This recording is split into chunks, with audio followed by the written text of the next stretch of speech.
Hello viewers. तो आज की इस वीडियो में हम बात करेंगे नाउन की और इसके फॉर्म्स की कि मस्कुलाइन जेंडर क्या होता है, फेमिनाइन जेंडर क्या होता है, कॉमन जेंडर क्या होता है और न्यूट्रल जेंडर क्या होता है। फिर हम बात करेंगे पर्सनिफाइड जेंडर की कि एक न्यूट्रल जेंडर को हम कैसे फेमिनाइन जेंडर में तब्दील करते हैं या हम कैसे मस्कुलाइन जेंडर में उसको कन्वर्ट करते हैं। तो पहले हम बात करते हैं कि नाउन क्या होता है।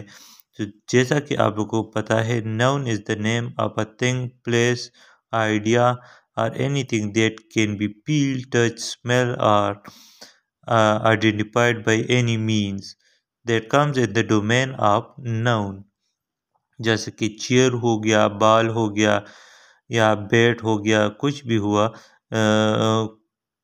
कुछ भी हो तो वो किस चीज़ में आता है, नाउन के डोमेन में आता है। फिर हम फिर हम नाउन को जो है वो जेंडर वाइज डिस्कस करते हैं कि मस्कुलाइन जेंडर क्या होता है, यानी कि मेल जेंडर, मेल डोमेन के लिए मस्कुलाइन जेंडर इस्तेमाल होता है। फिर फीमेल जेंडर के लिए फेमिनाइन इस्तेमाल होता है। फिर कॉमन जेंडर वो जेंडर जिसमें दोनों मेल एंड फीमेल दोनों को ईदर के तौर पर इस्तेमाल करते हैं, तो उसके लिए कॉमन जेंडर कहा जाता है। फिर आता है न्यूट्रल जेंडर, वो जेंडर जो कि विदाउट लाइफ हो, एक गैर जानदार चीज़ के लिए न्यूट्रल जेंडर का लफ्ज़ इस्तेमाल होता है। तो मस्कुलाइन जेंडर में अगर हम देखें तो लाइन, बॉय, गर्ल, ये सब किस चीज़ में आता है, मस्कुलाइन जेंडर में। फिर लाइनेस, गर्ल, हीरोइन, ये किस चीज़ में आता है, फेमिनाइन जेंडर में। ये सब फेमिनाइन जेंडर के डोमेन में आते हैं और ये मस्कुलाइन जेंडर में आते हैं। फिर हम बात करते हैं कि कॉमन जेंडर क्या होता है।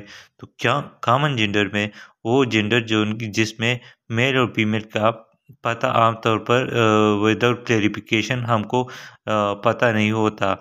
जैसा कि अगर आप पेरेंट के लिए, तो पेरेंट दो बुत मेल फीमेल मदर फादर दोनों के लिए इस्तेमाल होता है। फिर अगर चिल्ड के लिए फ्रेंड आप ले लें, तो जैसे कि गर्ल फ्रेंड या बॉयफ्रेंड, तो दोनों इस फ्रेंड में आते हैं। तो ये क्या होता है, कॉमन जेंडर, जो कि दोनों मेल और फीमेल, मस्कुलाइन फेमिनाइन दोनों के लिए इस्तेमाल होता है।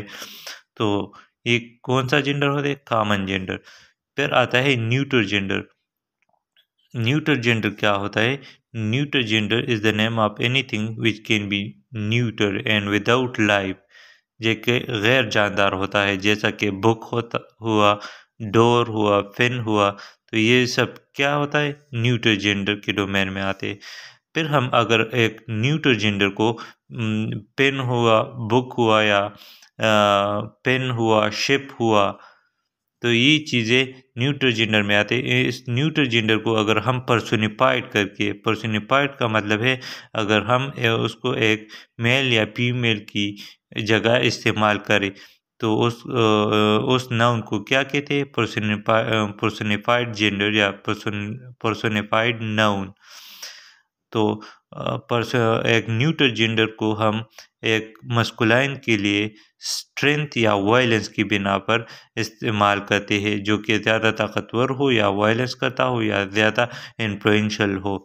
जैसा कि सन हुआ, समर हुआ, विंटर हुआ, तो ये सब क्या है, अगर हम सन को मस्कुलाइन जेंडर में मिसाल के तौर पर इस्तेमाल करें, तो the sun sheds light on every person.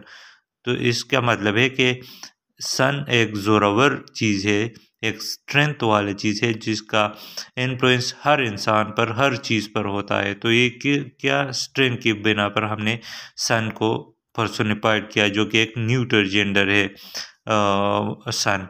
तो हमने पर्सोनिफाइड किया एक स्ट्रेंथ की बुनियाद पर, तो इसको हम मेल की जगह मेल के तौर पर इस्तेमाल कर सकते हैं। फिर अगर हम मून को ले लें, अर्थ हुआ, स्प्रिंग हुआ, लिबर्टी वगैरह हुआ, शिप हुआ, तो ये किस चीज़ में आता है, ये फेमिनाइन पर्सोनिफाइड जेंडर में आता है। अगर जैसा कि आप मिसाल के तौर पर, अब अगर हम शिप को एज अ फेमिनाइन नाउन इस्तेमाल करें, तो आप कह सकते हैं कि the ship lost all her boats in the storm। तो आपने यहाँ पर देखा हर हर फेमिनाइन को इशारा करता है, तो इसका मतलब हुआ कि हमने शिप को एज अ फेमिनाइन नाउन इस्तेमाल किया। तो इसी तरह हम एक नाउन को gender wise feminine, masculine, common और न्यूट्रल जेंडर में डिवाइड करती है और उसे आमतौर पर डेली वाइज जो कि हमारे सेंटेंसेस होते हैं उसमें इस्तेमाल करते हैं। और ये भी आपको पता हो कि जेंडर लफ्ज़ जेंडर जो है वो एक लैटिन वर्ड जेनस से निकला हुआ है, जिसका मतलब है काइंड या सॉर्ट, यानी कि एक लफ्ज़ किस काइंड का है, विदर इट इज़ फेमिनाइन और मस्कुलाइन और न्यूट्रल और कॉमन जेंडर।